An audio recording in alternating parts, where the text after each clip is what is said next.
નર્મદા જિલ્લામાં આદિવાસી સમાજને લઈને રાજકીય ગરમાગરમી વધી રહી છે તો એનએસયુઆઈ પ્રમુખ તેજસ તડવીએ આપ અને ભાજપ પર આદિવાસી સમાજને વિભાજિત કરવાની રાજનીતિનો આરોપ લગાવ્યો છે। તેમનું કહેવું છે કે બંને પક્ષો આદિવાસીઓના મુદ્દાઓનો રાજકીય લાભ લેવા ઉપયોગ કરી રહ્યા છે। તો ખાસ કરીને આપ પાર્ટીના ધારાસભ્ય ચૈત્ર વસાવાની ધરપકડ બાદ આ મુદ્દો ચર્ચામાં આવ્યો છે। તો ચૈત્ર વસાવાની ધરપકડ વખતે આપ પ્રદેશ પ્રમુખ ઈશુદાન ગઢવી તેમના ઘરે મુલાકાતે ગયા હતા, જેને તડવીએ રાજકીય ચાલ તરીકે ગણાવી હતી। તો આ ઉપરાંત ચૈતરની જેલ યાત્રા દરમિયાન પંજાબના મુખ્યમંત્રી અને આપ પાર્ટીના રાષ્ટ્રીય નેતા ભગવત માન દેડિયાપાડામાં સભા સંબોધવા આવ્યા હતા, જેને રાજકીય લાભ લેવાનો પ્રવાસ ગણાવ્યો હતો। તડવીનો આરોપ છે કે આપ ચૈત્ર વસાવાના નામે આદિવાસી સમાજની સહાનુભૂતિ મેળવી રાજકીય ફાયદો ઉઠાવવા માંગે છે, જ્યારે ભાજપ સરકાર યુવાનોને નોકરી ન આપીને આદિવાસી સમાજને નબળો પાડી રહી છે। તેમણે યાદ અપાવ્યું કે કોંગ્રેસ સરકારે સરકારી શાળાઓ ખોલી આદિવાસીઓના શિક્ષણને પ્રોત્સાહન આપ્યું હતું, જ્યારે હાલની ભાજપ સરકારમાં નોકરીનો અભાવ છે। તો ચૈત્ર વસાવા સમાજના મુદ્દા ઉઠાવી આક્રમક રીતે આગળ વધી રહ્યા છે, પરંતુ આપ નેતાઓ તેમના નામનો રાજકીય ઉપયોગ કરી રહેવાનો આક્ષેપ છે। આ મુદ્દે રાજકીય ટીકા ટિપ્પણીઓ આદિવાસી સમાજમાં નવી ચર્ચા જન્માવી છે। નમસ્કાર મિત્રો, ઘણા ટાઈમથી લગભગ 20 થી 25 દિવસ થઈ ગયા દરેક ન્યૂઝ ચેનલની અંદર આપણે જોઈએ ત્યારે આદિવાસી બેલ્ટની રાજનીતિ આજે ગુજરાતની અંદર ચર્ચાનું કેન્દ્ર બન્યું છે। આમ આદમી પાર્ટીના ધારાસભ્ય માનનીય ચૈતરભાઈ વસાવાને જે રીતે બીજેપીની સરકાર દ્વારા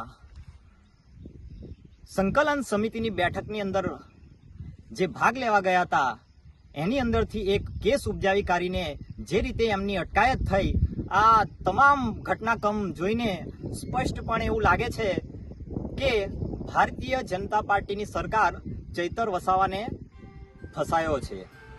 ત્યારે આમ આદમી પાર્ટી અને ભારતીય જનતા પાર્ટીના મોટા નેતાઓ દ્વારા આદિવાસી સમાજમાં ભાગલા પારો અને રાજ કરોનો નીતિની રાજનીતિની રમત ચાલી રહી છે।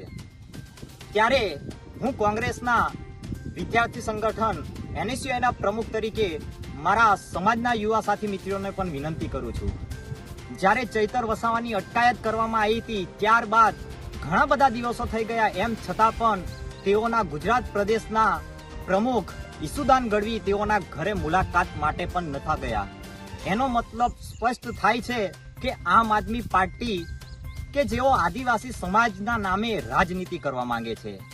એનું કારણ એ છે, જ્યારે પણ ચૈતર વસાવાને જેલમાં નાખવામાં આવે છે ત્યારે રાષ્ટ્રીય નેતા અને પંજાબના મુખ્યમંત્રીઓ જ્યારે ગુજરાતની અંદર અને ખાસ કરીને આદિવાસી બેલ્ટ એટલે કે દેડિયાપાડાની અંદર સભા કરવા માટે આવી જાય છે, એટલે રાજકીય આખો લાભ લેવા માટે આ આમ આદમી પાર્ટી છે એ પ્રયાસ કરી રહી છે। ત્યારે હું યુવાનોને પણ કહેવા માંગુ છું અને માનનીય ધારાસભ્યશ્રીને પણ કહેવા માંગુ છું કે આજે કોંગ્રેસ પાર્ટી એક દેશની અંદર એવી પાર્ટી છે જે આદિવાસી સમાજને પરખે ઊભી રહી છે। આજે રાહુલ ગાંધીજી છે તેઓ સમગ્ર દેશની અંદર જાતિગત જનગણનાની વાત કરી રહ્યા છે।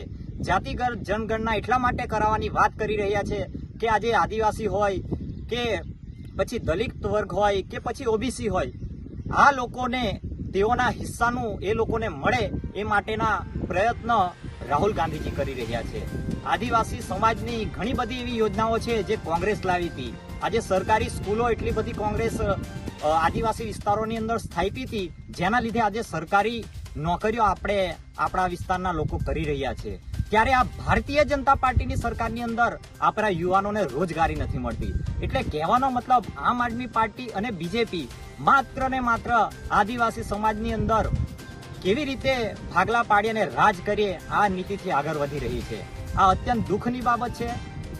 ચૈતર વસાવા સમાજના મુદ્દાને લઈને આક્રમકતાથી સમાજના નામે આગળ વધી રહ્યા છે, સમાજનું સારું કરી રહ્યા છે, ત્યારે આમ આદમી પાર્ટીના મોટા નેતાઓ ચૈતર વસાવાના ખભા ઉપર બંદૂક મળીને સમાજના નામે બંદૂક ફોડી રહ્યા છે। ત્યારે આ ખૂબ જ દુઃખદ ઘટના છે। આ લોકો આમ આદમી પાર્ટી જાતિગત જનગણના ને સમર્થન કરે છે કે કેમ એ પણ હું આમ આદમી પાર્ટીના મોટા નેતાઓને પૂછવા માંગુ છું, કારણ કે આમ આદમી પાર્ટી વાત કરે છે આદિવાસી સમાજને હક અધિકાર આપવાની, પરંતુ આવું કંઈ પણ એ લોકો કરવા તૈયાર નથી। કેમ જાહેરમાં જાતિગત જનગણનાનું સમર્થન આમ આદમી પાર્ટીના કોઈ પણ પ્રદેશના કે રાષ્ટ્રીય નેતા કરતા નથી? એનો મતલબ સ્પષ્ટ છે કે ચૈતર વસાવા લીધે સમાજની અંદર વોટ બેંક ઊભી થાય એ માટે રાષ્ટ્રીય સંયોજક અરવિંદ કેજરીવાલ અને પંજાબના મુખ્યમંત્રી ભગવત માન આદિવાસી વિસ્તારની અંદર વોટ બેંક તરીકે કામ કરી રહ્યા હોય એવું અમને સ્પષ્ટ લાગે છે. અને હું એ પણ કહેવા માંગુ છું આપણા આદિવાસી સમાજના યુવાનોને, આજે કોંગ્રેસની સરકાર છે જેઓએ મનરેગા યોજના લાવી, આજે ગામે ગામ મનરેગા યોજના આજની તારીખે પણ ચાલુ છે.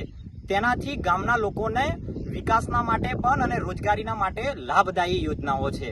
આજે અનાજની યોજના હોય એ પણ કોંગ્રેસ લાવી હતી. આજે શાળાઓ કોંગ્રેસે સ્થાપી છે. આજે કોંગ્રેસે દેશના વિકાસમાં મૂળભૂત પાયો કોંગ્રેસનો છે. ત્યારે કોંગ્રેસ પાર્ટીની અંદર યુવાનો જોડાય એવી પણ અપેક્ષા હું રાખું છું. ત્યારે આમ આદમી પાર્ટીના દિગ્ગજ નેતાઓને હું કહેવા માંગુ છું કે અમારા સમાજની અંદર ભાગલા પારો અને રાજ કરવાની નીતિ તમે બંધ કરો, અને ભારતીય જનતા પાર્ટીને પણ કહેવા માંગુ છું કે ભાગલા પારો ને રાજનીતિ કરી અને અમારા સમાજને ગુમરાહ ના કરો એવી જ હું અપેક્ષા પણ રાખું છું. મારું નામ તરવી તેજસ, NSUI જિલ્લા પ્રમુખ નર્મદા. ધન્યવાદ. Bureau report, CN24 news. હવે જુઓ દેશ દુનિયાની તમામ ખબરો તમારી આંગળીના ટેરવે. ઉઠાવો મોબાઈલ અને Google Play Store પરથી ડાઉનલોડ કરો અમારી CN24 ન્યૂઝ મોબાઈલ એપ.